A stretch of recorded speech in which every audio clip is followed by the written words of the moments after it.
شب جمعہ زیارت سید الشہداء بھی ہے کہ انسان کو ہر جمعرات کو امام حسین علیہ السلام کی زیارت جو ہے وہ پڑھنی چاہیے، جانا چاہیے، اور ہر شب جمعہ جو ہے وہ ساری ارواحیں اور انبیاء، اولیاء، اوصیاء، ائمہ علیہ الصلوۃ والسلام اور شہداء، ہر ساری روحیں جو ہیں وہ کربلا میں موجود ہوتی ہے۔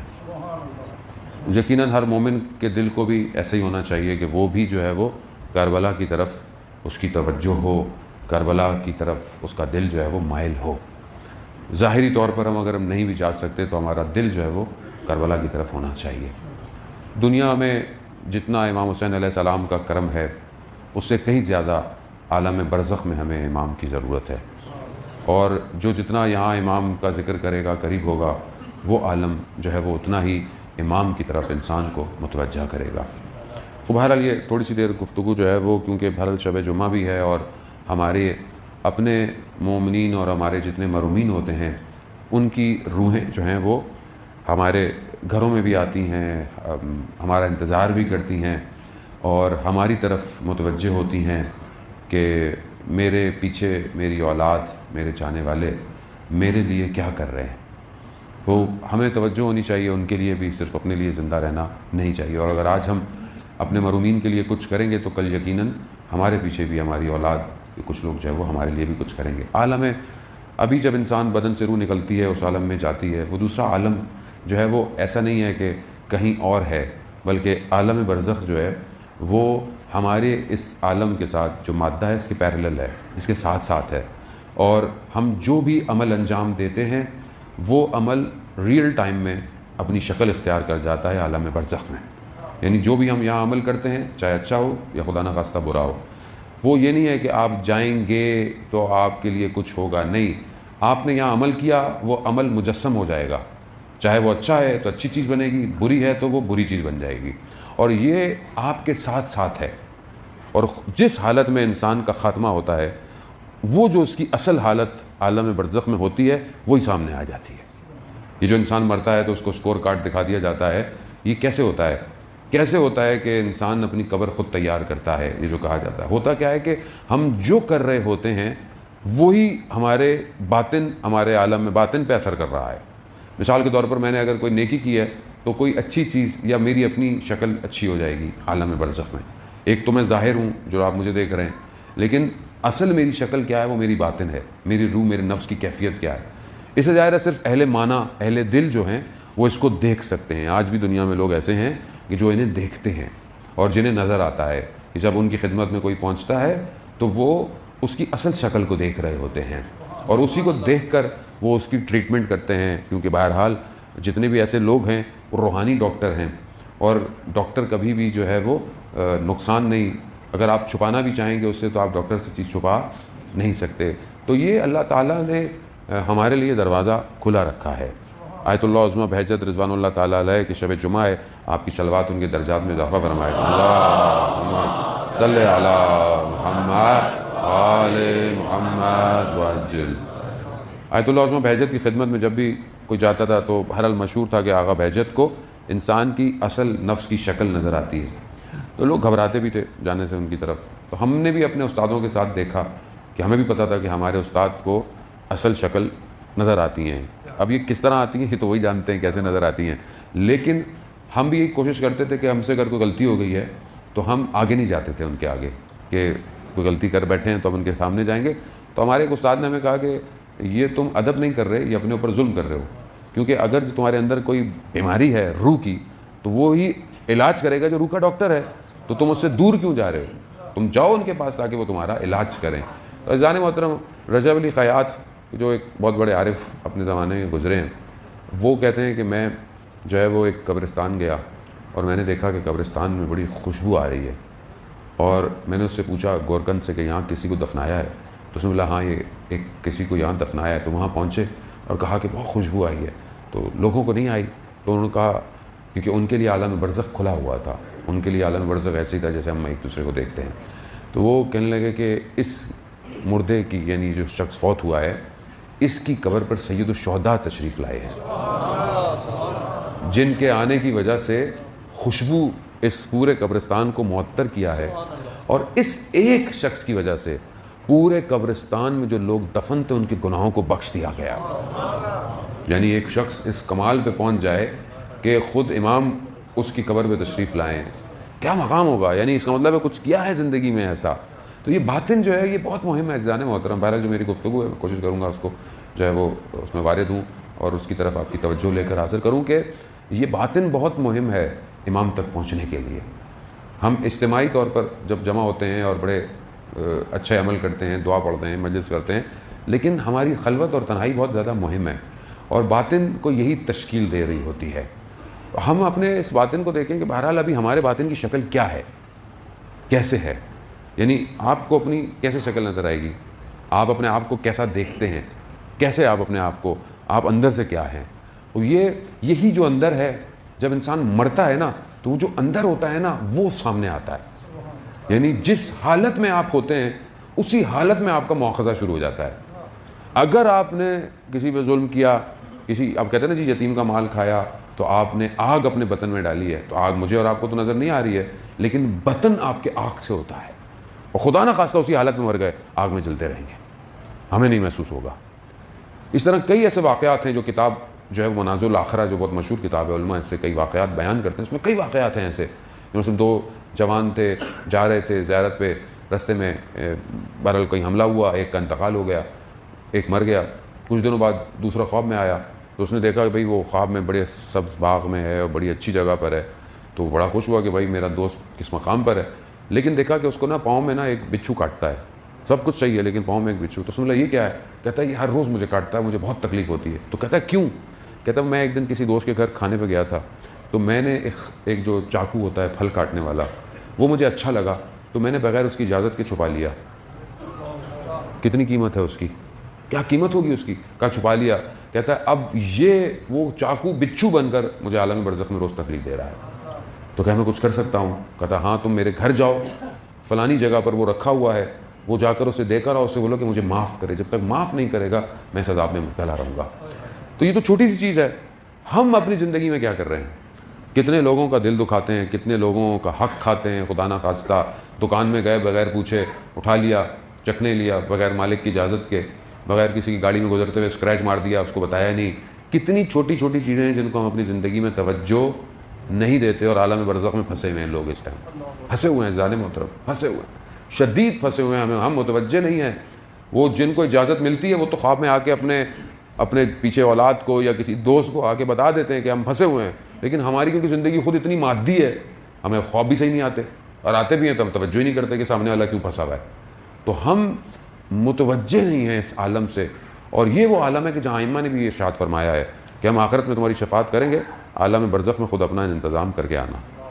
کیونکہ عالم برزخ عزیزان محترم ایک ایسی بات ہے، آیت اللہ شہید دستغیب کہ آپ کی صلوات ان کے درجات میں اضافہ فرمائے۔ اللہم صلی علی محمد عجل۔ یہ میں اس لیے صلوات پڑھاتا ہوں کیونکہ وہ عالم برزخ میں جب ان کو کچھ ہدیہ جائے گا یہاں سے تو اس عالم سے دیکھیں گے اسے یہ کہاں سے آ رہا ہے، بیریہ ٹاؤن سے ہمیں صلواتیں آ رہی ہیں، تو وہ بھی کچھ نہ کچھ جو ہے آپ کی طرف جو ہے وہ عطا ضرور کریں گے۔ ایک اور دفعہ صلوات بھیج دیں، محمد صلی علی محمد آل محمد وعجل۔ آیت اللہ شہید دستغیب اپنی کتاب میں بیان کرتے ہیں ایک عالم دین کا واقعہ، اور وہ اپنے والد سے اس بات کو بیان کرتے ہیں کہ انہوں نے اپنے خواب میں اپنے والد کو دیکھا، تو انہوں نے خواب میں والد کو دیکھا اور پوچھا کہ بابا عالم برزخ میں کیا معاملہ ہے، کس طرح معاملہ ہے، عذاب کیسا ہے؟ تو انہوں نے کہا بیٹا میں بتا تو نہیں سکتا کیونکہ وہ عالم دوسرا ہے، وہ عالم مثل ہے، اس عالم میں بدن نہیں ہے، یہ والا بدن نہیں ہے، اس عالم میں جو ہے وہ سپیس ایسی نہیں ہے، اس میں ٹائم نہیں ہے، وہ الگ سپیس میں ہے، ایک الگ اس کی ڈائمنشنز ہیں۔ تو کہا کہ میں تمہیں مثال دے سکتا ہوں وہاں عذاب کیسا ہے، تو کہا بالکل ایسے کہ چاروں طرف پہاڑ ہوں اور درمیان میں تم پھنسے ہوئے ہو اور بھیڑیے تمہارے پیچھے لگے ہوئے ہوں، تم فرار نہ کر پاؤ، عالم برزخ میں عذاب ایسا ہے۔ یعنی دنیا میں اگر آپ کے پیچھے کچھ لگ جائے، کوئی جانور لگ جائے تو آپ بھاگ جائیں گے، تو ادھر کوئی جگہ ہوگی، یا آپ کو کوئی مشکل ہو جائے تو آپ بولیں گے کہیں نہ کہیں تو نجات ملے گی، وہاں نہیں ہے ایسا، وہاں کہیں نہیں بھاگ سکتے، وہاں یہ عذاب کی کیفیت ہے۔ کہا بابا اچھا پھر یہ جو ہم ہدیہ بھیجتے ہیں، یہ جو ہم کوئی چیز ایسی کرتے ہیں جو ثواب کے لیے ہو مرحوم کے، تو یہ کیسے وہاں پہنچتا ہے؟ تو کہا میں اس کو بھی تمہیں ایکسپلین نہیں کر سکتا سمجھائیں، لیکن میں مثال دے سکتا ہوں کہ جیسے کسی بند کمرہ ہو اور اس میں عجیب گرم دھواں ہو، شدید اس میں گرمی ہو، اور ایک کھڑکی کھل جائے اور اس کھڑکی سے تازہ ہوا کا جھونکا آئے، تو جب تم کوئی نیکی بھیجتے ہو مرحوم کے لیے تو وہ بالکل اس نیکی، اس ہوا کی جھونکے کی طرح آتی ہے۔ تو ہم اپنے سارے مرحومین کے لیے ایک دفعہ صلوات بھیج دیں، اللہم صلی علی محمد وآل محمد۔ تو یعنی اس طرح یہ جو چیز ہم کہتے ہیں مردے کو کیا فائدہ ہوگا؟ صلوات سے، نیاز سے، کھانے سے، اس کے نام پہ کوئی صدقہ دے دینا، اس کے نام پہ کسی مسجد میں کچھ کروا دینا، قرآن رکھ دینا، یا مطلب کسی کو فقیر کو، کسی ضرورت مند کو کوئی لباس دے دینا اس کے نام سے، تو یہ سب اس کو پہنچتا ہے اور وہ زیادہ ضرورت مند ہے۔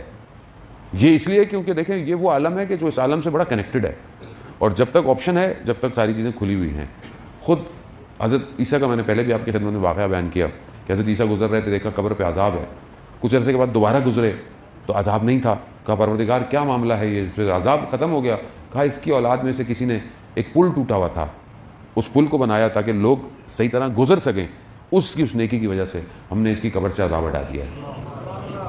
یعنی اگر اولاد میں سے کوئی بھی نیک کام کرے گا تو آپ کے اپنے آباء و اجداد کی عالم برزخ میں اگر خدا نخواستہ مشکل میں ہے تو اس کو بھی جو ہے وہ، اس لیے کہتے ہیں کہ اگر کوئی بچہ قرآن پڑھ دے، بسم اللہ پڑھ دے، تلاوت کر دے، بسم اللہ قرآن سیکھ لے، تو اس کی نسلوں تک جو ہے وہ ان کی مشکلات جو ہے وہ حل ہو جاتی ہیں۔ یعنی ہم نے، کیونکہ ہم صرف مادے میں پھنسے ہوئے ہیں، میٹر میں ہیں، تو ہم سمجھ نہیں پاتے کہ دوسرا جو عالم ہے وہ کیا ہے۔ تو عزیزان محترم، علماء اکرام ایسے گزرے ہیں کہ جنہوں نے ایٹ اے سیم ٹائم پہ اس عالم میں بھی تھے، اس عالم میں بھی دیکھتے ہیں، اس عالم سے چیزیں لاتے ہیں، چیزوں کو پہنچاتے ہیں۔ ہم جو بھی کام کرتے ہیں، ہم بعض اوقات کوئی کام کرتے ہیں ظاہری فائدے کے لیے، ظاہر سے فائدہ ہو، لیکن بہت سارے ایسے کام ہیں کہ جس کا فائدہ ہو سکتا ہے ظاہر میں آپ کو اتنا نظر نہ آ رہا ہو، لیکن باطن پہ آپ کو افیکٹ ڈالتا ہے۔ بہت بڑے عالم دین تھے، اور ان کے بارے میں کہتے ہیں کہ جب وہ نجف اشرف میں مولا کی حرم کی زیارت پہ جاتے تھے تو ابا کو اوڑھ کے، جب جاتے تھے تو صحیح تھے، جب واپس آتے تھے تو ابا اوڑھ کے آتے تھے۔ تو ان کے شاگرد نے ایک دن روک لیا ان کو کہ بھائی جاتے تو آپ سیدھے ہیں، واپس آپ ابا کو سر پہ کیوں اوڑھ کے آتے ہیں؟ تو کہا میں نہیں بتا سکتا۔ کہا نہیں، آپ کو بتانا پڑے گا۔ کہا ایک شرط پہ، جب تک میں زندہ ہوں تم یہ بات کسی کو نہیں بتاؤ۔ کہا میں وعدہ کرتا ہوں۔ کہا کہ جب میں اندر جاتا ہوں تو مولا عنایت کرتے ہیں، زیارت میں مجھے عنایت کرتے ہیں تو میری برزخ کی آنکھ کھل جاتی ہے، اور جب میری برزخ کی آنکھ کھل جاتی ہے تو مجھے لوگوں کی اصلی شکلیں نظر آتی ہیں، اور میں اس لیے، اور یہ کیفیت تھوڑی دیر رہتی ہے، تو میں اپنے آپ کو ڈھانک کے اس لیے آتا ہوں کہ میں کسی کو نہ دیکھوں اس کی اصلی شکل، اور بعد میں جب میں اس سے ملوں تو میں اس کو اس کس طرح ملوں، کہیں اندر کی شکلیں کیسی ہیں۔ تو بہرحال وہ شاگرد تھا، اس نے بڑی ضد کی کہ مجھے بتائیں کہ میری شکل کیسی ہے۔ تو چھوڑو رہنے دو۔ کہا نہیں، جب تک آپ مجھے بتائیں گے۔ تو کہا تمہاری شکل اندر سے گدھے جیسی ہے۔ یعنی ہم واقعاً، ہمیں نظر نہیں آتا، ہمارا عمل جس طرح ہوتا ہے اندر اسی جانور کی طرح ہماری شکل ہو جاتی ہے۔ انسان بننا آسان نہیں ہے عزیزان محترم، واقعاً انسان بننا، یعنی یہ خود انسان جانتا ہے اس کے اندر کیا حالت ہے، لیکن اگنور کرتا ہے اپنے آپ کو، توجہ نہیں دیتا، کیونکہ مادے میں، کاموں میں، زندگی میں اتنا پھنسا ہوا ہے، اپنی طرف توجہ ہی نہیں دیتا، اور جب توجہ نہیں دیتا تو وہ بھول جاتا ہے کہ اندر سے کیا ہے۔ اور آپ دیکھیں بعض اوقات بڑا اچھا آدمی ہوتا ہے، ٹھیک ٹھاک، لیکن ذرا سے کوئی بات کریں تو کیسا پھٹتا ہے، تو وہ اصل میں اندر سے وہ ایسے ہی ہوتا ہے، اندر قابو نہیں کر پاتا۔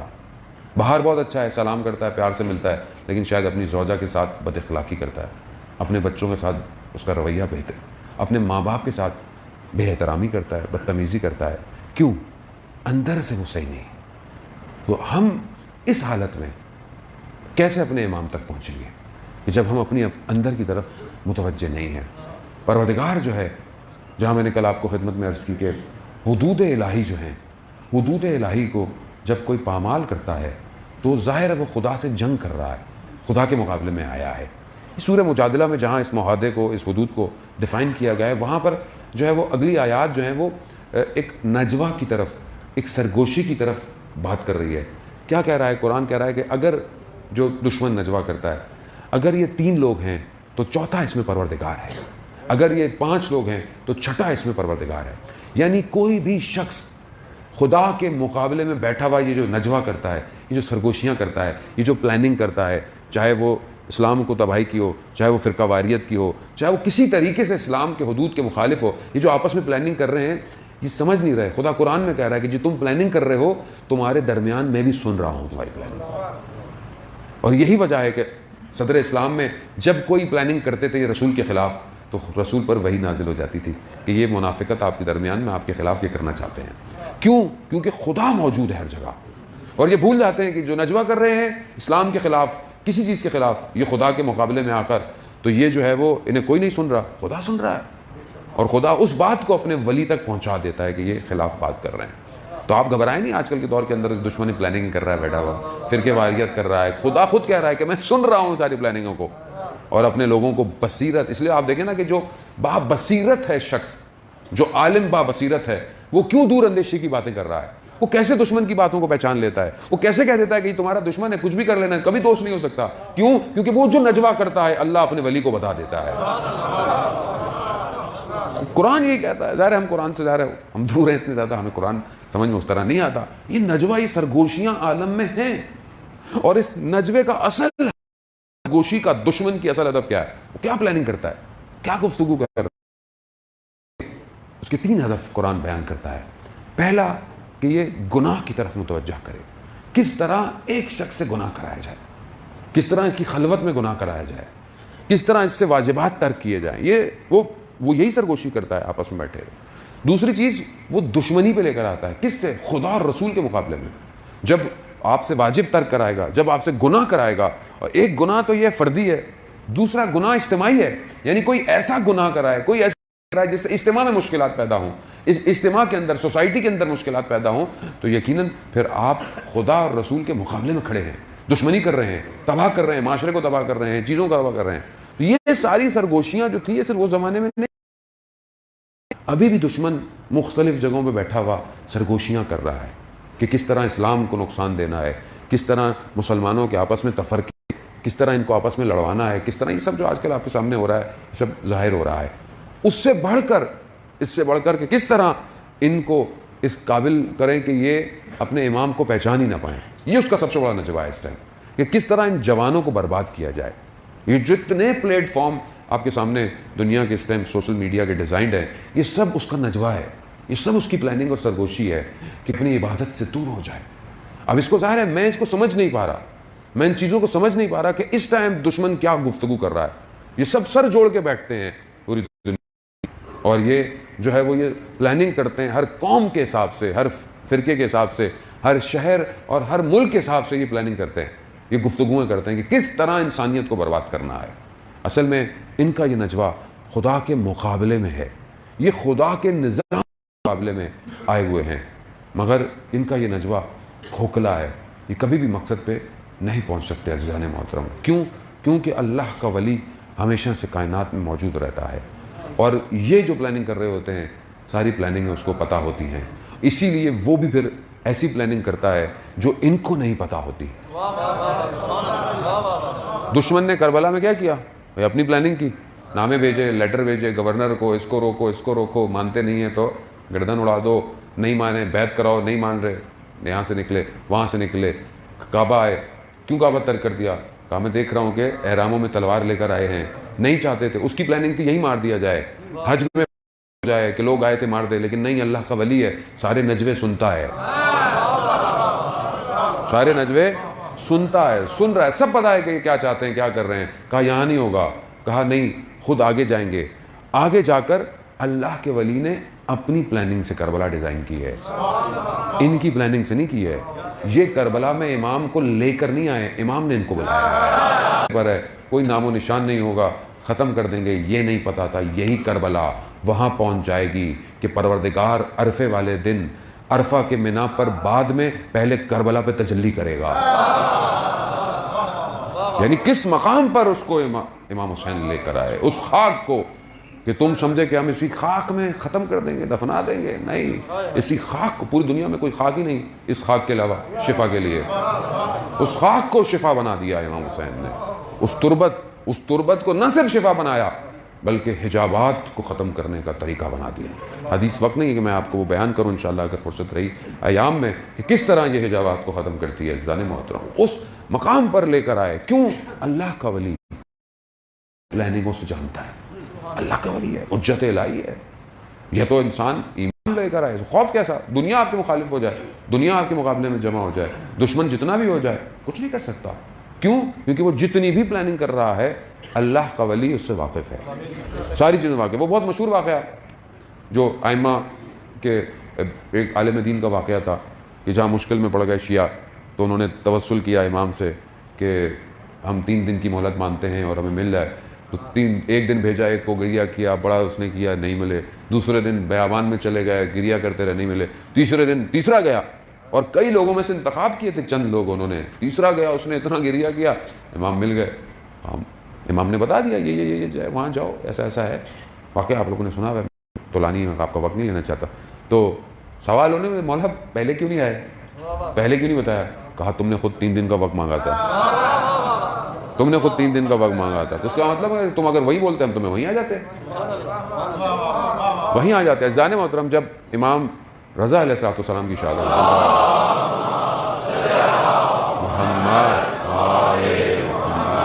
تو خلیفہ جو تھا اس نے بولا کہ تمہیں کوئی امام نے کوئی چیز تعلیم دی ہے، تو امام نے اس کو دعا یاد کرائی تھی، لیکن اتنی یاد کرائی تھی کہ بعد میں یہ بھول جائیں۔ اس طرف سے غفلت ہے، امام کی طرف سے تھوڑی ہے۔ آپ امام سے توسل کریں، آپ امام سے استغاثہ بلند کریں، آپ امام سے کہیں کہ مولا بہرحال ہماری مدد کریں، یہ حالات ایسے ہیں، زندگی ایسی ہے، پورا شوق دور ہے، کیوں نہیں امام مدد کریں گے؟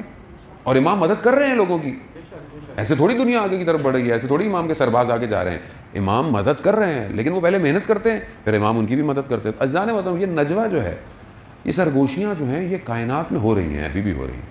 ان کا اصل ہدف یہی ہے کہ رسول کے مقابلے میں لایا جائے۔ قرآن کہتا ہے کہ جب یہ سامنے رسول کے ملتے تھے نا، تو رسول کو بہت تعریف کرتے تھے، لیکن پیچھے پیچھے ان کا مقصد یہی ہوتا تھا کہ لوگوں کو لایا جائے۔ اور پہلی چیز گناہ ہے۔ گناہ انسان کے باطن کو خراب کرتا ہے، نجس کرتا ہے۔ جب بھی کسی سے غلط کام کرانا ہو تو پہلے گناہ کرایا جاتا ہے، پہلے اسے نجاست میں مبتلا کیا۔ جب وہ نجاست میں مبتلا ہو گیا، جب وہ غلط کاموں کی طرف چلا گیا، اب آپ اسے کچھ بھی کرا لو۔ جیسے دنیا کا بھی تو رول ہے، یہی ہے کہ اگر کسی کو پھنسانا ہے تو پہلے کچھ کرپٹ کرو اسے، اس کی کوئی گوٹ اپنے ہاتھ میں لو، اس سے وہ گناہ کراؤ یا غلط کراؤ، جب پھنس جائے تو بولا اب تو یہ سب ہمارے حواس ہے۔ اب جب ایک غلطی ہوتی ہے تو ایک غلطی کو چھپانے کے لیے انسان کئی غلطیاں کرتا ہے۔ یہی شیطان کا کام ہے۔ شیطان کا اصل ہدف ہی یہی ہے کہ یہ گناہ کر لے۔ جب یہ ایک گناہ کرے گا تو اس کو وسوسے کرو گے، اب تم نماز پڑھو گے، اب تم نیکی کرو گے، اب تم یہ کرو گے، تو بولے گا بات تو صحیح ہے۔ اور ایک دوسرے سے بھی بولتا ہے، دوست بھی ایک دوسرے بول رہا ہوتا ہے، بھائی کدھر خیریت ہے نماز پڑھنے؟ نہیں ایسی تم نماز پڑھنے جا رہے ہو، تم نیک کام کرو گے۔ تو یہ کیا ہے؟ یہ سب وسوسے ہیں، یہ سب نجوے ہیں، یہ جو خدا سے اور رسول سے دور کرنے کے لیے۔ عزیزان محترم، ہمیں بہرحال اپنی زندگی کے اندر یہ دیکھنا ہے کہ ہم واقعاً اپنے آپ کو اس کا، اور اگر خدا نہ خواستہ ایسی حالت میں مر گئے تو یہ جو حالت ہے، یہی حالت جو ہے وہ چلی جائے گی۔ اصفہان میں بہت بڑے عالم دین تھے، اور انہوں نے اپنے اساتید سے ایک ذکر لیا کہ مجھے عالم برزخ دکھایا جائے، میں دیکھوں۔ تو انہوں نے وظیفہ دیا اور قبرستان میں جا کے انہوں نے انجام دینا تھا۔ اور وہ زمانے میں قبریں جو تھیں وہ کمرے کی طرح ہوتی تھیں فیملیز کی، تو سردی سخت اصفہان کے تخت فولاد سب سے بڑا جو قبرستان ہے، اس میں کسی ایک کمرے میں یہ ذکر کر رہے تھے رات کو۔ انہوں نے دیکھا کہ کوئی مردہ لایا گیا رات کو اور اسے کمرے میں چھوڑ گیا، اور ایک شخص کو بٹھا دیا کہ قرآن کی تلاوت کرتا رہے، صبح اس کو دفنائیں گے۔ جب تھوڑی دیر گزری تو انہوں نے دیکھا کہ 2 ملائکہ ہاتھ میں آگ کے گرز لے کر آئے ہیں، اور انہوں نے اس مردے کو مارا ہے۔ اس مردے کو جو وہ آگ کے گرز لگے، اس نے ایسی چیخ ماری، تو وہ عالم دین کہتے ہیں کہ پورا قبرستان لرز اٹھا، یہاں تک کہ ان کے اپنے بدن میں رہی، اور یہ چیخ رہے ہیں کہ مجھے باہر نکالو۔ اس شخص سے جو قرآن پڑھ رہا ہے، اسے سمجھ میں نہیں آ رہا، اسے نظر نہیں آ رہا، یہ چیخ رہے ہیں کہ مجھہ باہر نکال، اگر میری ٹانگوں سے جان نکل گئی، میں کہہ رہا ہوں مجھے باہر نکالو۔ وہ کہہ رہا ہے کہ سردی ہے، رات کو باہر کہاں جا رہے ہیں، لیکن اسے نہیں پتا کہ جو انہیں نظر آ رہا ہے۔ کہہ رہا میں نے اپنے آپ کو گھسیٹ کر کمرے سے باہر نکالا، اور میں راستے میں بے ہوش ہو گیا۔ صبح جب میرے شاگرد آئے تو انہوں نے مجھے اٹھایا، اور میں کئی عرصے تک قبرستان میں مریض رہا۔ پھر میرے استاد آئے، کہا کہ ایک لمحہ برزخ کا برداشت نہیں کر پائے، ایک لمحہ برزخ کا۔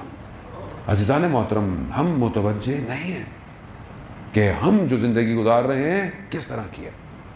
نجف میں جو ہے وہ عالم دین بیان کرتے ہیں، ہمارے استاد نے بیان کیا، نجف کے اندر جو ہے وہ ایک شخص تھا، اس کا قرض تھا کسی کے اوپر، اور وہ شخص دیتا نہیں تھا اس کو، لیکن اسے سنا ہوا تھا کہ یہ جو جس نے مجھے پیسے دینے ہیں یہ فلانے ایک استاد کے درس میں جاتا ہے۔ تو انہوں نے جا کر ان سے کہا کہ یہ آپ کے درس میں آتا ہے، تو آپ اگر کچھ بات کہیں گے تو شاید یہ کچھ میرے پیسے واپس کر۔ تو وہ درس دے رہے تھے، تو وہ آیا شخص، تو انہوں نے کہا کہ جب میں اس سے پہلے یہ جو میں استاد بنا ہوں تو میری دکان تھی یہاں بازار میں. ایک دن ایک یہودی آیا اور دوسرا مذہب کا تھا, تو کچھ پیسے اس کے بچے, ایک دھرم یا کچھ, تو میرے پاس نہیں تھے کہ میں اس کو دیتا. تو میں نے اس کو بولا کہ بعد میں لے لینا. اس نے بولا نہیں میں بعد میں لوں گا, مجھے ابھی لو. تو میں نے کہا میں دے دوں گا بعد میں, یا تو مجھے معاف کر دینا. کہتا نہیں میں معاف نہیں کروں گا, مجھے تم دو, یہ ایک دھرم دو. کہتا تھا نہیں, وہ چلا گیا. کہتا میں نے رات کو خواب میں دیکھا کہ روز قیامت ہے اور میں صراط مستقیم سے گزر رہا ہوں, مجھے ملائکہ لے کے جا رہے ہیں, ایک طرف آگ ہے ایک طرف جو ہے وہ بہشت ہے. کہہ رہا اس آگ میں سے نا وہ باہر آیا اور اس نے میرا صراط مستقیم پہ راستہ روک دیا اور کہا کہ میرا ایک دھرم کہاں ہے, اب اس عالم میں کہاں سے لے کر آؤں تمہارا ایک دھرم. کہا نہیں, جب تک میرا دھرم نہیں دو گے میں جانے نہیں دوں گا. تو کہتے میں نے ملائکہ کو کہا کہ مجھے یہاں سے نکالو, تو ملائکہ کہہ رہے ہیں کہ جو دنیا کے حقوق تھے وہیں پورے کر کے آنے تھے, ہم نہیں کچھ کر سکتے. تو کہا کہ میں نے بہت کیا. تو اس نے بولا کہ کچھ نہیں ہو سکتا, ہاں اتنا کر سکتا ہوں کہ یہ جو میں آگ میں جل رہا ہوں یہ اپنی انگلی تمہارے سینے میں لگاؤں. تو کہا میرے پاس اور کوئی آپشن تھا ہی نہیں. تو میں نے کہا لگاؤ. کہا اس نے وہ انگلی لگائی تو میرا سینہ جل گیا, اور کہا میں جب صبح اٹھا تو میں نے اپنے سینے پہ اس سیاہ نشان, اور کہتے ہیں انہوں نے اپنی قمیض کھول کر دکھایا کہ ابھی تک اس جلے ہوئے کے نشان ہیں جو اس عالم برزخ میں. ایک دھرم جانے محترم, یہ صرف مادہ ہے, شاید ایک زبان کا جملہ ہو سکتا ہے. وہ جو میں آپ کو آیت اللہ دستغیب کا واقعہ بتا رہا تھا, جو انہوں نے بیٹے نے کہا, تو یہ سب پوچھی انہوں نے, نیکی پوچھی, یہ عذاب پوچھا. انہوں نے دیکھا کہ ان کے والد کے ہونٹوں پہ زخم ہے. کہا بابا یہ آپ کے ہونٹوں میں زخم کیسا ہے؟ کہا بیٹا میں آپ کی ماں کو یعنی والدہ کو اپنے عالم میں برزخ میں میرے ہونٹوں پہ زخم ہے. کہا بابا میں کچھ کر سکتا ہوں؟ کہا ہاں, اپنی والدہ سے میرے لیے معذرت کرو کہ مجھے معاف کر دیں, ورنہ قیامت تک میں انہیں زخموں کے ساتھ رہوں گا. وہ آئے اور انہوں نے اپنے والدہ سے کہا کہ بابا کو, تو کہا ہاں وہ ایسے لفظوں سے مجھے پکارتے تھے لیکن کیونکہ بڑے تھے تو میں خاموش رہتی تھی. عزیزان محترم, منہ سے نکلا ہوا جملہ عالم برزخ میں عذاب بن سکتا ہے. بچے کو مارا ہوا تھپڑ عذاب بن سکتا ہے. دیا ہے آپ, یہ جب آپ کا بچہ بالغ ہو جائے تو آپ اس سے معافی طلب کر لیں کہ آپ نے اس کو بچپن میں کتنا مارا ہے. باتوں کا تو میں کہتے ہیں نا بچوں کے لیے ہدیہ ہے, بچوں کی, آپ بچوں کے پیسے جو کھا جاتے ہیں حق انہیں کا ہے. جب یہ بالغ ہو جائے تو آپ اس سے اجازت لیں کہ بیٹا اتنے اتنے تمہارے پیسے ملے تھے, وہ تمہارے تھے لیکن میں نے تمہارے پہ خرچ کیے, میرے حلال کر دو. اگر اس نے حلال نہیں کیا قیامت میں پکڑائی ہے. عزیزان محترم, معاملہ سنگین ہے, معاملہ آسان نہیں ہے. ہم بہت ریلیکس چلتے ہیں دنیا کے اندر. تو جب کیسے ہو سکتا ہے یہ چھوٹی چھوٹی باتیں انسان کو پھنسا سکتی ہیں, تو بڑے بڑے معاملے کتنا پھنسا سکتے ہیں. یعنی جب آپ ایک گھر کے معاملے میں پھنس گئے اور جب آپ حکمراں بن گئے, آپ کو کوئی پوسٹ مل گئی اور آپ کے منہ سے نکلا ہوا جملہ کتنوں کو نقصان دے سکتا ہے, کتنوں کی عزت خراب کر سکتا ہے, کتنوں کے لیے عذاب بن سکتا ہے, مشکل بن سکتا ہے. سب سے زیادہ عذاب اس شخص کو آئے گا جو کسی پوسٹ پر ہے اور اس نے حق ادا نہیں کیا, چاہے وہ پوسٹ حکومت کی ہو, چاہے وہ کوئی بھی پوسٹ ہو. جب آپ کو دیا اور اگر آپ کے ہوئے صادر کیے ہوئے جملے سے, کام سے, حکم سے, آرڈر سے, سگنیچر سے کہیں کوئی مصیبت پیدا ہو گئی, آپ پھنسے رہیں گے.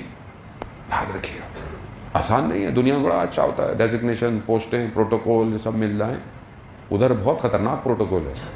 یہاں تو بہت اچھا لگتا ہے آگے پیچھے معاملات. ایک عالم کے منہ سے جملہ نکل جائے اور وہ کسی کے عقیدے کو بدل دے, کسی کے عقیدے کو خراب کر دے, کسی مومن کے دل کو نقصان پہنچا دے, کتنا سخت ہے, کتنی ذمہ داری ہے انسان کی ان ساری چیزوں کے اندر. عزیزان محترم, خوب اپنے عالم برزخ کو ابھی سے بچائیں, کیونکہ ہمیں یہ تو نہیں پتا کہ ہمیں موقع بھی ملے گا معافی مانگنے کا یا نہیں ملے گا. اسی اپنے آپ کو بچائیں. عزیزان محترم, شب جمعہ ہے, بہرحال ہم اس نجوہ کو سنیں. یہ جو دنیا میں نجوہ ہو رہا ہے بربادی کے لیے, انسان کو تباہی کے لیے, اس کا اصل ہدف امام سے دشمنی ہے, امام کے ظہور کو دیر کرنا ہے. اور اگر ہم اس سرگوشیوں کو سنتے رہے جو ہمیں نہیں سمجھ میں آ رہی, اور اگر ہم اس کا شکار رہے, تو ہم اپنے امام سے دور ہو جائیں گے. پہچانے دشمن کو, دشمن شناسی بہت مہم ہے. دشمن کو پہچانے, وقت کے دشمن. اور بہرحال جو حالات ہمارے سامنے اس ٹائم ہیں, شہر ہمارے اپنے ملک کے حالات ہیں, اس میں بہت زیادہ بصیرت ہونے کی ضرورت ہے. جذبات کی ضرورت نہیں ہے. دشمن تو چاہتا ہے جذبات آپ کے ہائپ کرے, آپ کے جذبات بڑھائے, آپ غلط پوسٹیں ڈالیں, آپ اور اشتعال پیدا کریں. بالکل یعنی بصیرت ہونے کی ضرورت ہے. دشمن کی سازش کو کاٹنے کی ضرورت ہے. توسل کریں کہ پروردگار, یہ نجوہ جو ہو رہا ہے, جو ہمارے خلاف سازشیں ہو رہی ہیں, تو سن رہا ہے, تو ہر چیز سنتا ہے, تو یہ ہم تک یہ پہنچا. تاکہ ہم صحیح فیصلہ کریں، ہم بحیثیت قوم صحیح فیصلہ کریں، ہمارے علماء ہمیں صحیح ڈائریکشن پہ لے کے جائیں، کیونکہ ذمہ داری ہے عزیزان محترم۔ اگر ہم ذرا سی بھی کوئی غلطی کرتے ہیں تو بات یہ ہے کہ وہ بقول شاعر کے یہ جو تم نے غلطی کی ہے برسوں جینے کی، صدیوں اس کا خمیازہ بھگتو گے۔ تو بات یہ ہے کہ اگر ایک غلطی ہوتی ہے تو وہ کئی عرصے تک انسان کو دھکیل دیتی ہے، اور یہاں پر جو ہے وہ ہم اس لیے کہا جاتا تھا، دیکھیں کئی عرصے سے یہ کہا جاتا ہے، مسلسل علماء اکرام اس کو بیان کرتے ہیں کہ بابصیرت ہوں، دشمن کی سازش کو سمجھیں، ہدف کو سمجھیں۔ امام پہنچے ہی کربلا اس لیے تھے کہ اس ٹائم اسلام کے لبادے میں دشمن آیا ہوا تھا۔ بھئی اگر دشمن سامنے ہوتا تو واضح تھا، دیکھیں نا کتنا کیسا لبادہ تھا کہ ابھی تک کچھ لوگ جو ہیں وہ ان کی تعریفوں میں لگے ہوئے ہیں، ابھی تک وہ کہہ رہے ہیں بھائی وہ یزید بھی نعرہ ہے، بھائی زندہ رہے۔ کس بات پہ زندہ رہے؟ یہ نہیں بول رہے کہ مطلب اگر آپ یزید کے لیے جو ہے وہ لعنت اللہ کے لیے آپ زندہ باد کہہ رہے ہیں تو اس کا مطلب یعنی کیا؟ یعنی امام حسین کے قاتل زندہ باد، نعوذ باللہ، یعنی واقع حرہ 3 دن تک جو ہے وہ مسجد نبوی میں گھوڑے بندھے رہے اور کیا ظلم ہوا مدینہ پہ، وہ زندہ باد، خانہ کعبہ پہ حملہ کیا، وہ زندہ باد۔ لیکن بے بصیرت ہی ہے۔ کیوں بے بصیرت؟ خوب اندر بھی مشکل ہے، ایک تو پیچھے سے مشکل ہے، دوسرا یہ ہے کہ لبادہ ایسا اڑا تھا، لبادہ ایسا اڑا تھا کہ قوم سو رہی تھی، سمجھ میں نہیں آیا۔ امام پہنچے کربلا، امام نے کربلا کو ایسا ڈیزائن کیا کہ ان کے چہروں سے نقاب کھینچے جائے۔ اگر یہ کربلا میں واقعہ نہیں ہوتا، مکہ میں ہو جاتا تو آپ کہتے آئے تھے لوگ امام کو مار، کیسے پتہ چلتا ہے یزید کون ہے؟ وہ تو کہتا لوگ آئے تھے مار دیا، یہاں مار نہیں۔ کربلا میں امام نے، جب امام سے پوچھا گیا، جب امام رخصت ہو رہے تھے مدینہ سے، اپنے نانا کی قبر سے آئے اور ایک دن میں کئی دفعہ گئے، گریہ کرتے ہوئے آئے، خواب دیکھا، آئے، پوچھا امام کی قریبی لوگوں نے پوچھا کہ اب آپ نے اگر ارادہ کر لیا ہے تو آپ خواتین اور بچوں کو کیوں لے کے جا رہے ہیں؟ تو امام نے کہا مشیت الہی ہے، اللہ کا ارادہ ہے، اللہ کا ارادہ ہے کہ یہ اسیر ہوں گے۔ یعنی اس کے پیچھے کیا ہے؟ یعنی اس پوری، اگر آپ دیکھیں کہ اگر یہ ہمیں دیکھیں، ہم تو ابھی ہمیں کیوں ایسا لگتا ہے؟ کیونکہ ابھی ہم 1400 سال فاصلے پر ہیں، تبھی ہمیں لگتا ہے کہ دیکھیں وہاں گڑبڑ تھی، وہاں گڑبڑ تھی، وہاں اگر ہم خود وہاں ہوتے۔ امام نے مکہ کو ترک کیا عین اس وقت جب لوگ مناسک حج ادا کرتے ہیں، ٹھیک ہے، امام نے چھوڑا، بڑے بڑے لوگ امام کے ساتھ نہیں آئے، کیا کر رہے تھے؟ مولا حج کر رہے، مگر یہ نہیں سمجھے کہ فرزند کعبہ چھوڑ کے جا رہا ہے، فرزند طٰہٰ، فرزند یاسین ہے، یہ چھوڑ کے جا رہا ہے، اس کا پیچھے بیٹھو، اس کے پیچھے جانا چاہیے تھا، اس کا طواف کرنا تھا، اس کا طواف کرنا تھا، نہیں پہچان پائے۔ یہ آج ہم پہچان رہے ہیں، اگر ہم بھی اس وقت ہوتے۔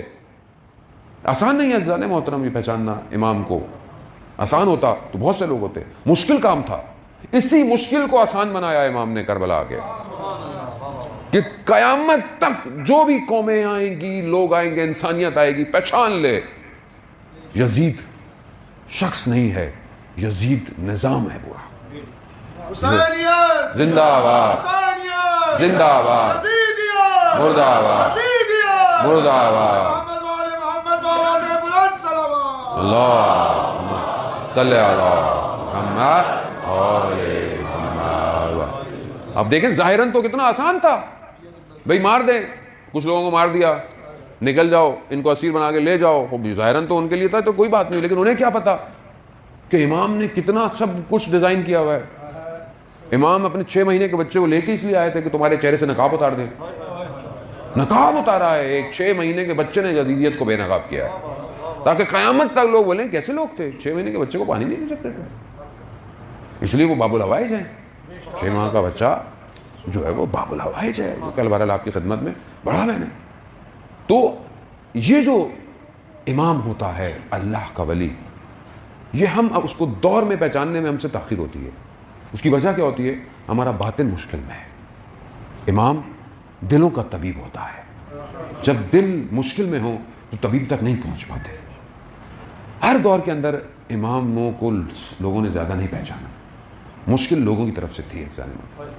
ائمہ نے تو ساری مشکلات کو اپنے اوپر لیا، اور سید الشہداء نے تو پوری بشریت کی مشکلات کو اپنے اوپر لیا، تاکہ اس مشکلات کو لیں گے تو پوری طول انسانیت میں جتنی مشکلات ان کے اوپر آئیں گی یہ اس سے گزر پائیں گے۔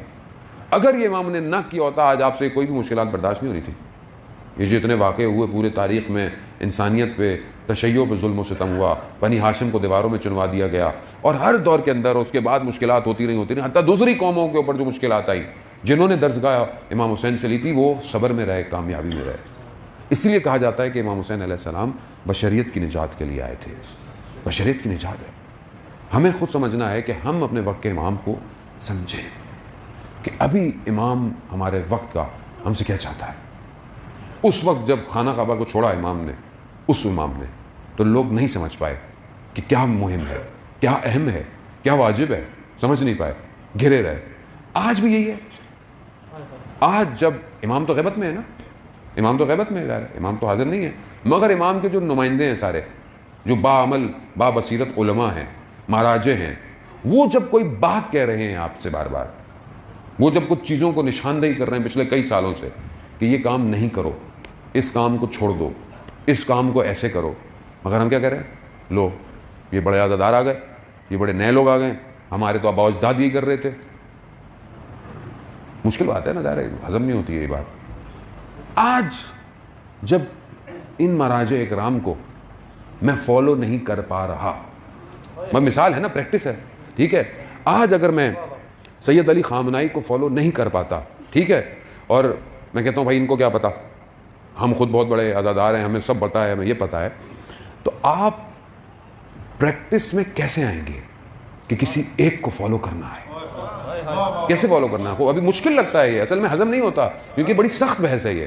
کہتے ہیں بہرحال وہ تو جی دوسرے ملک میں رہتے ہیں، خوب دوسرے ملک میں رہیں تو رہے، ہر فرقے کا کوئی نہ کوئی روحانی امام ہے کہ نہیں ہے؟ اسماعیلیوں کا ہے کہ نہیں ہے؟ بوریوں کا ہے کہ نہیں ہے؟ ہر فرقہ، چاہے وہ دین اسلام کے اندر بھی ہو نہ ہو، ہر کسی کا کوئی نہ کوئی تو ہے نا رہبر یا پیشوا۔ آپ کا، ہمارا پیشوا جو اصل پیشوا ہے، اصل رہنما ہے، وہ وقت کا امام ہے۔ اب جب امام حاضر نہیں ہے تو ہم ایمرجنسی اسٹیٹ میں ہیں کہ نہیں ہے؟ اس ایمرجنسی اسٹیٹ میں جب کوئی مریض کو لایا جائے ہاسپٹل میں، ڈاکٹر موجود نہیں ہے، تو کیا مرنے دیا جائے؟ یا وہ بیچارہ کمپاؤنڈر آ کر کچھ نہ کچھ تو دیتا ہے کہ کچھ تو اس کو بچاؤ جب تک ڈاکٹر نہیں آ رہا۔ تو عزیزان محترم، اللہم صلی علی محمد محمد، تو کچھ تو ہو۔ اب اس عالم میں جہاں بالکل فشار ہے، پریشر ہے پورے اسلام کے اوپر، اسلام کو ٹکڑے کیا جا رہا ہے، لڑایا جا رہا ہے، مسلمانوں کو آپس میں لڑاؤ، فرقوں کو آپس میں لڑاؤ، ان کے اتحاد کو ختم کرو۔ مسلمان ملکوں میں دیکھیں نا آپ کیسے مسلمان ملکوں کے اندر جو ہے وہ بیرونی طاقتیں آ رہی ہیں، آپس میں لڑوا رہی ہیں، ادھر مارو، اس کو مارو، فلسطین کو مارو، ان کو مارو، عراق میں اترو۔ تو کون ہے، کون ہوگا آپ کو راستہ دکھائے گا؟ کس کی طرف ہم دیکھیں؟ کون ہمیں بتائے گا؟ مرتے رہیں، مرتے رہیں، ایسے کیسے ہو سکتا ہے؟ وہ ماننے والے کہ جو یہ کہتے ہوں کہ رسول خدا نے جانے کے بعد اپنے ولی کو منصب پہ بٹھایا، کیسے ہو سکتا ہے وہ خدا جو نبی کے بعد بھی خالی نہیں چھوڑ رہا، امام کو بھیج رہا ہے، تو غیبت کے اندر بغیر کسی کے آپ کو چھوڑ دے گا؟ اللہ اکبر، یا رسول اللہ،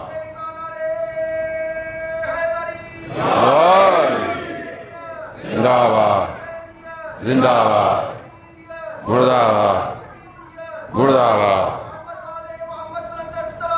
اللہم صلی علی محمد۔ عزیزان محترم، کہاں جائیں، کہاں دیکھیں، کس کو دیکھیں گے آپ؟ کسی کو تو بنائیں اپنا۔ یہ نہیں کہتے کہ آپ خود دیکھیں، کس کو بنائیں، کس کو بنائیں؟ خادم الحرمین کو آپ اپنا لیڈر بنائیں گے، یا ملیشیا کے پریزیڈنٹ کو اپنا لیڈر بنائیں؟ کس کو بنائیں؟ مسلمان، بحیثیت مسلمان سوچیں آپ۔ بڑے بڑے اہل سنت کو سمجھ میں آ گیا کون ہے اس ٹائم مسلمانوں کا لیڈر، ہماری سمجھ میں نہیں آ رہا، کیوں؟ ہمیں لڑوایا گیا اسی چکر میں۔ بھائی آپ کن کی باتوں میں آتے ہیں؟ جن کو اپنے گلی کوچوں کا نہیں پتا، آپ ان کی باتوں میں آتے ہیں؟ وہ دنیا چلا رہے ہیں، مہاراج دنیا چلا رہے ہیں، ایک جملہ بولتے ہیں بڑے بڑے کاخ کھل جاتے ہیں، ریڈ الرٹ میں رہتے ہیں۔ سید دے دے کچھ مقامت والا، لبنان والا ایک جملہ کہتے ہیں، ریڈ الرٹ پہ رہتی ہے دنیا، اور ہم لوگ کہتے ہیں یہ ایسے ہیں، یہ ایسے ہیں، یہ ایسے ہیں۔ بندہ کوئی منہ تو ہو، بندہ بات کرے کسی کے مقابلے میں، عزیزانے۔ اور ہم بھی مطلب ہم بھی سن رہے ہیں خام خواہ بیٹھے ہوئے، یعنی ہم اپنے آپ کو برباد کر رہے ہیں اور کچھ نہیں کر رہے ہیں۔ نقصان جو کیا ہم نے کیا ہے۔ مجھے کسی نے کہا مولانا صاحب ابھی حالات بڑے سخت ہیں، آپس میں اتحاد کی بات کریں. ہم تو ہمیشہ اتحاد کی بات کرتے ہیں. ہم تو جب اتحاد بین المسلمین کی بات کرتے ہیں تو پہلے اتحاد بین المومنین کی بات کرتے ہیں. اور یہ جو ہم نے اتحاد اصل میں مومنین کو جو ہم نے کیا ہے, کس نے کیا ہے؟ کیوں ایسا مقام کیوں آیا کہ مومنین کی بھی اتحاد؟ مومن تو ویسے ہی مومن بھائی ہے, مومن مومن کا بھائی ہے. تو یہ تصور کس نے ڈالا کہ مومن کے آپس میں اختلافات ہیں؟ کس نے ڈالا یہ تصور؟ کس نے ٹکڑے کروایا مومنین کو آپس میں؟ کسی عالم نے بیٹھ کر ممبر سے؟ ٹھیک ہے, اگر کوئی اس لباس میں بھی آگے غلط بات کرتا ہے تو غلط کرتا ہے, اس سے کوئی فرق نہیں پڑتا. آپ لباس کو بھی دھوکہ مت کھائیے گا کبھی. میں معیار نہیں ہوں, نہ شخصیت پرست بنے. معیار اہل بیت کی تعلیم ہے. اگر اس معیار پہ میں بھی ہوں, بسم اللہ, میں بھی ہوں, مجھے باہر نکال دے. کوئی معیار نہیں ہے, صرف وہی معیار ہے جو اہل بیت نے تعلیم فرمائی ہے. اور اسی معیار پر اگر کوئی گفتگو کرے گا اور اسی سیرت کو اگر اپنی زندگی میں دیکھتے ہیں تو یہ مراجع ہیں جن کی زندگی وہی ہے, جن کی زبان ویسی جیسے ائمہ نے تعلیم فرمائی ہے, اسی طرح دشمن کو للکارتے ہیں, اسی طرح جو ہے وہ دین کی بات کرتے ہیں. زندگیاں ویسی ہیں ان لوگوں کی جیسے ان کے نوکر ہوتے تھے, جیسے ان کے خادم ہوتے تھے.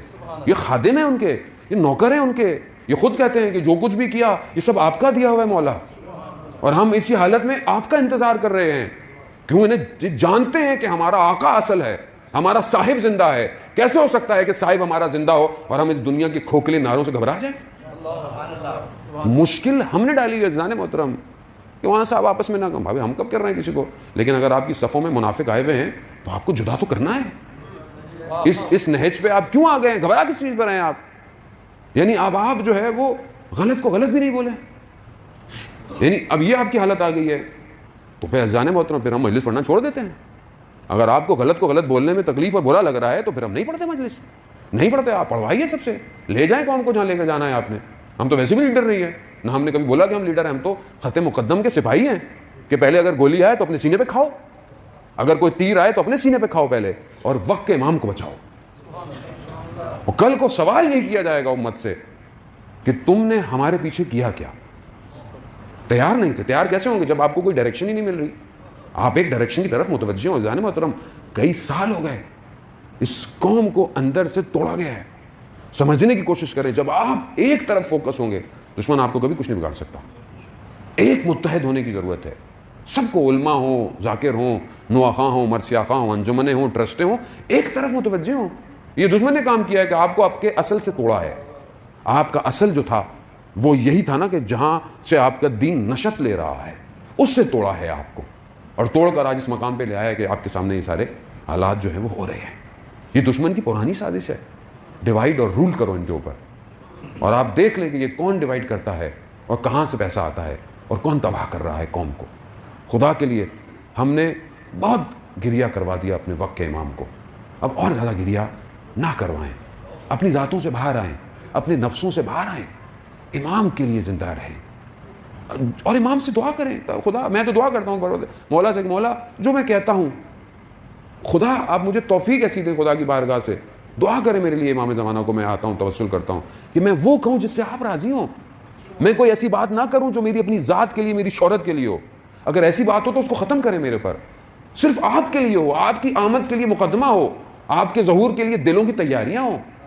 ہم اسی طرف بڑھے ہیں جان محترم. بہرحال شب جمعہ ہے, خدا ہمیں توفیق دے کہ ہم کربلا پہنچیں, واقعاً اصل کربلا پہنچیں کہ جہاں اپنے وجود کو قربان کر کے پہنچنا پڑتا ہے. شب جمعہ تمام روحیں کربلا کی طرف ہوتی ہیں جان محترم, اور سب سے پہلے وہ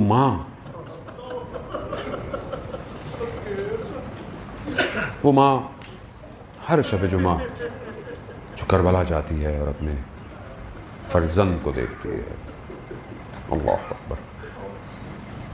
عزیزان محترم, بہرحال وقت کافی گزر گیا, شب جمعہ بھی ہے, اور دلوں کو روانہ کریں کربلا. آپ جانتے ہیں کہ جب کربلا انسان جاتا ہے, اور علماء بھی بیان کرتے ہیں کہ پہلے جب جاؤ تو پہلے غازی عباس کے حرم جاؤ, پھر اجازت لو, پھر امام حسین کی زیارت کرو. کیوں؟ کیونکہ عباس علمدار ہے, عباس لشکر کا سردار ہے. آیت اللہ قاضی بھی یہ کہتے تھے کہ پہلے حضرت عباس سے اجازت لیا کرو, پھر امام کے پاس جاؤ, ایسے نہیں جاؤ. اللہ, کیا کیا حضرت عباس نے ایسا کہ خود ائمہ حضرت عباس کی تعریف کرتے ہیں. وقت نہیں کہ میرے پاس، اگر کل ہوا تو میں اس کو بیان کروں گا۔ آیت اللہ شمس الدین بیان کرتے ہیں کہ ایک عالم دین رات کو کربلا پہنچے، حضرت عباس کے حرم گئے تو دروازہ بند ہو گیا تھا، جا کر سو گئے۔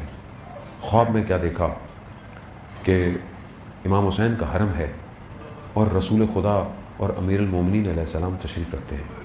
ایسے میں ایک جوان آیا اور اس نے کہا یا رسول اللہ، حضرت عباس نے ایک جوان کی صحت کی سفارش مانگی ہے، آپ سے دعا کریں اس کے لیے۔ رسول خدا نے کہا کہ اس کا وقت پورا ہو گیا ہے، اب یہ بچ نہیں سکتا۔ وہ کہتا ہے کہ میں نے عالم دین، میں نے خواب میں پھر دیکھا کہ وہ جوان دوبارہ آیا اور رسول خدا سے کہا یا رسول اللہ، غازی عباس نے دوبارہ آپ سے درخواست کی ہے کہ آپ اس کی شفاعت کر دیں، اس کے لیے صحت کے لیے اسے خدا کی بارگاہ سے صحت دلا دیں۔ رسول خدا نے کہا کہ مشکل ہے، اس کا وقت پورا ہو گیا۔ تیسری دفعہ وہ عالم دین کہتے ہیں میں نے دیکھا غازی عباس خود تشریف لے آئے۔ کہا کس حالت میں؟ کہا دونوں بازو قلم ہوئے ہیں، آنکھ میں تیر لگا ہوا ہے اور اسی حالت میں۔ کہا یا رسول اللہ، خدا نے میرا نام باب الحوائج کیوں ہے؟ کیوں میں حاجتوں کا دروازہ ہوں؟ یا اس بچے کو صحیح کروا دیں، صحت دے گا، یا میرا یہ نام مجھ سے لے لیں۔ اس کی ماں ہم سے متصل ہوئی ہے۔ یہ عالم دین کہتے ہیں میں اٹھا اور رسول خدا نے کہتے خواب میں کہا کہ اے علی میں دعا کرتا ہوں، آپ اس میں آمین کہیں، اور خدا کی بارگاہ میں دعا کی۔ کہتا ہے میں اٹھا، اٹھ کر میں بھاگا، میں حرم گیا، میں نے خادم کو دیکھا۔ خادم پوچھا کہ یہ بتا حرم میں کوئی ہے؟ کہا کوئی نہیں ہے۔ کہا نہیں کوئی تو ہوگا، کہاں ہے؟ یہ جو نجف کا بڑا قبیلہ ہے نا، اس کا ایک ہی فرزند ہے، اس کی ماں رات سے حضرت عباس کے ذریعے میں بیٹھی ہوئی ہے۔ میں نے کہا دروازہ کھولو۔ کہتا میں اندر گیا اور میں نے اس خاتون سے کہا اے بی بی جا، عباس نے تجھے تیرا بیٹا دلا دیا۔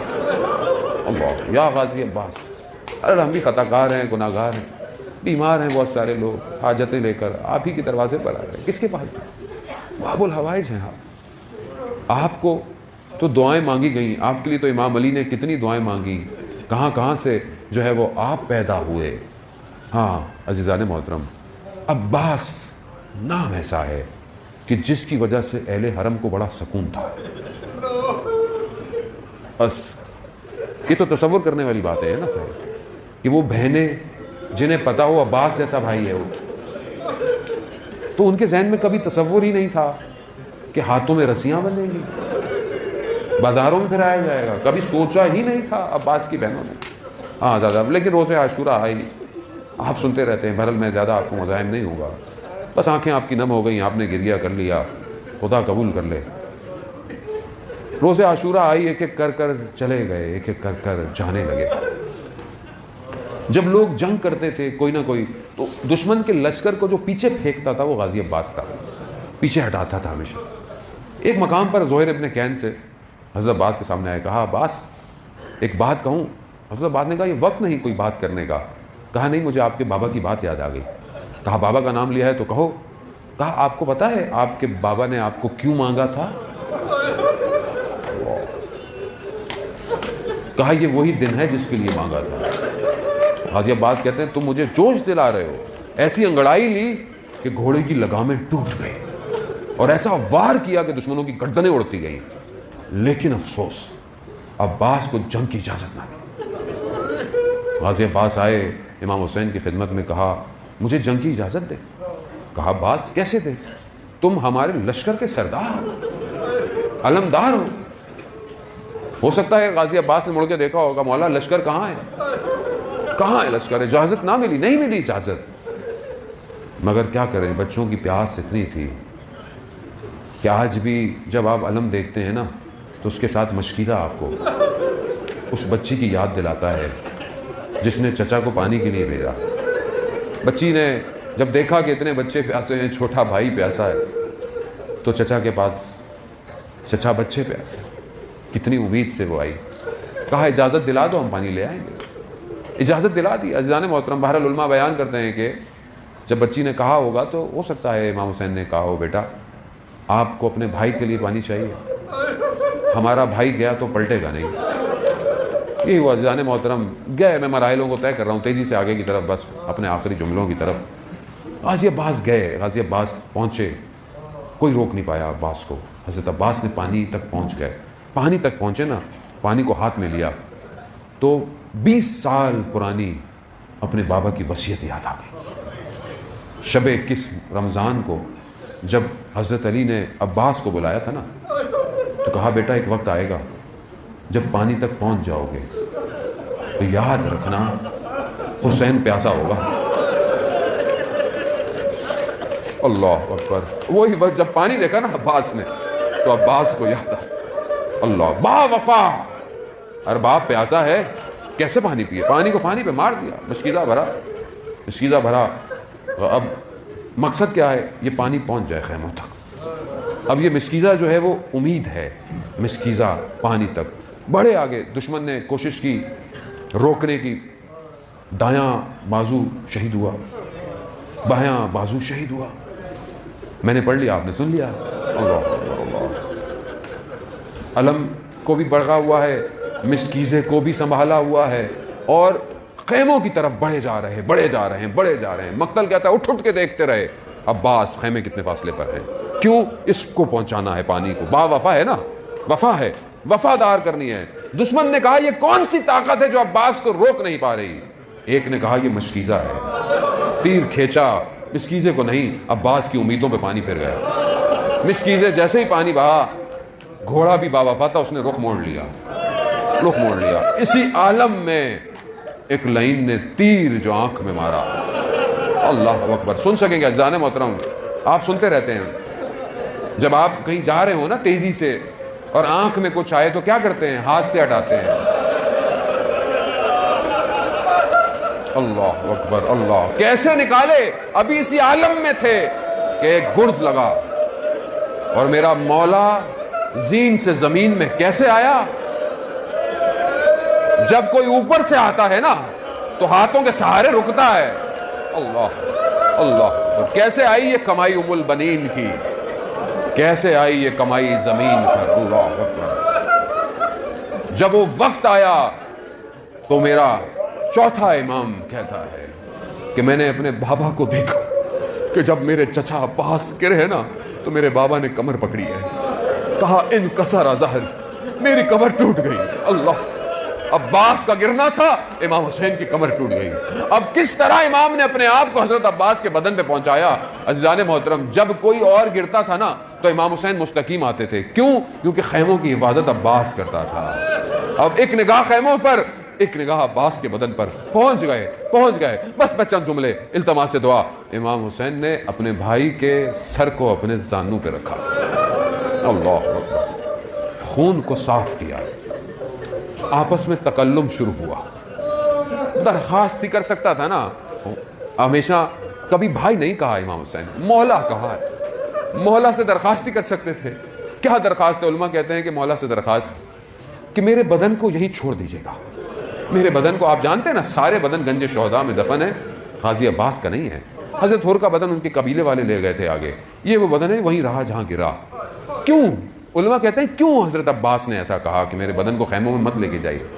کہا کہ کیونکہ عباس با وفا ہے، بغیر پانی کے بدن بھی نہیں جانا چاہتا۔ مگر کہتے ہیں کہ علامہ بیان کرتے ہیں نہیں، کوئی اور وجہ تھی۔ کہا کیا؟ کہا عباس جانتا ہے نا اپنے مولا کو۔ کیوں؟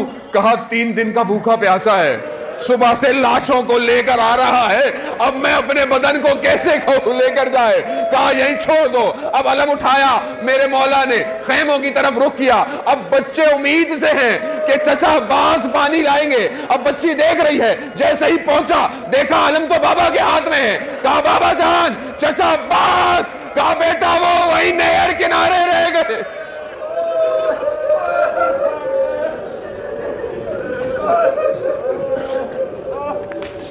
لعنۃ اللہ علی القوم الظالمین وسیعلم الذین ظلموا ای منقلب ینقلبون۔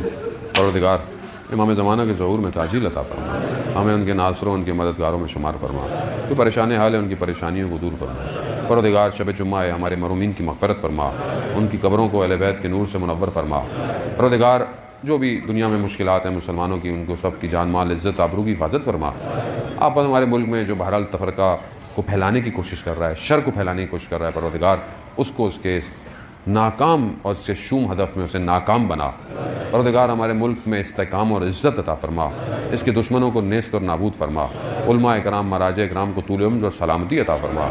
پروردگار جو بھی عزادار ماتم جلوس مجلس کہیں بھی کر رہا ہے پوری دنیا میں، اس کی جان مال عزت آبرو کی حفاظت فرما۔ پروردگار ہمیں حج اور عمرہ کی زیارات کی توفیق عطا فرما، ہمیں کوئی غم نہ دے سوائے غم حسین کے۔ اللہم ارزقنا زیارت الحسین فی الدنیا و شفاعتہ فی الآخرہ۔ ماتم حسین۔